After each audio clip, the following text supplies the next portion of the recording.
Hi, good afternoon, class. Today I am making a video for you guys to pretty much go alongside my presentation or my PowerPoint presentation on electric circuits. I included 3 activities within this presentation to help facilitate the growth of the students as they are learning.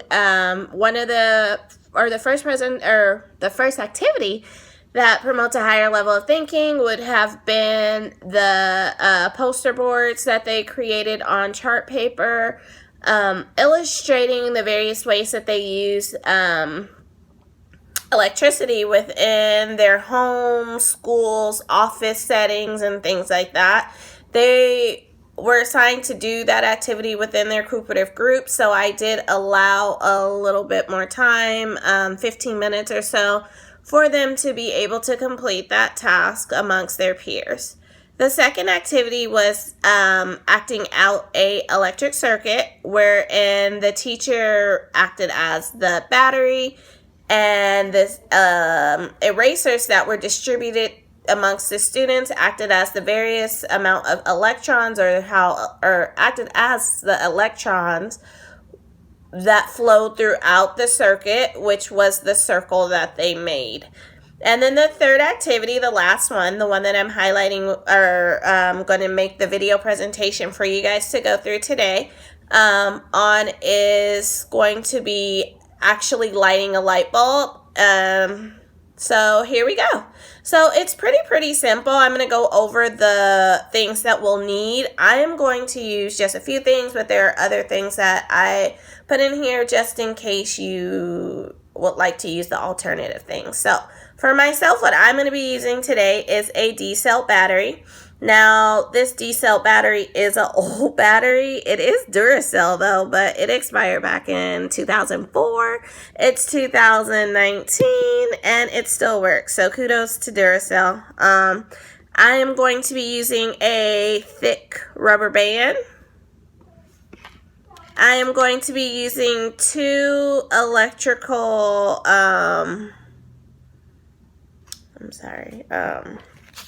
what are these called? Electrical, oh my gosh, I can't believe I forgot the name of it. Insulated wire, not electrical, that's why I got all messed up, sorry.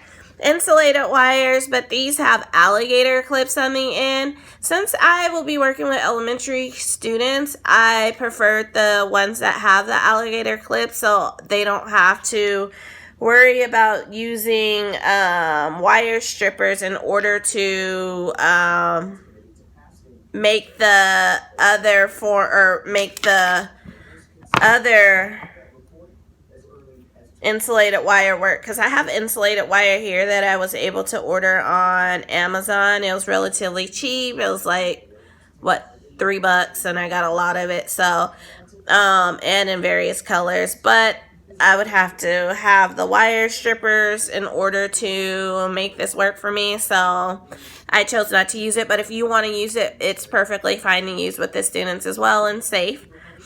And then I have electrical tape here if you wanted to use this in lieu of your rubber band.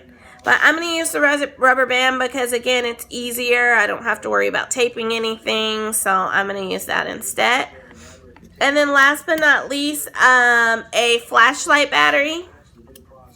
Again, my flashlight battery has the little prongs because, again, I'm working with the younger students to get it to work, but you do not have to purchase the ones that have the prongs. So here we go. We can do this in 3 easy steps, so let's do it. So the first step that we are going to do is going to be to take our D-cell battery, and we are going to place the rubber band around it. So I'm going to just go ahead and quickly place the rubber band around the battery, our D-cell battery, like so. So this will be your end result once you have finished step 1. Step 2, I am going to take my alligator clips and I am going to clamp them on the D-cell battery, or on the rubber band, should I say, which is connected to the D-cell battery. This is why I like using the rubber band in lieu of the tape, because the tape, to me, I found that it came off more and it was just a little bit harder to use, but this works beautifully. So I have it on one side. Now we're going to apply it to the next side in order to complete step 2.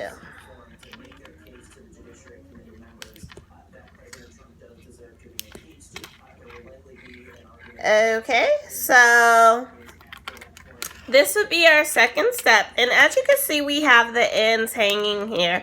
The third step is to go ahead and apply those ends of the alligator clamps to the actual prongs here that are on the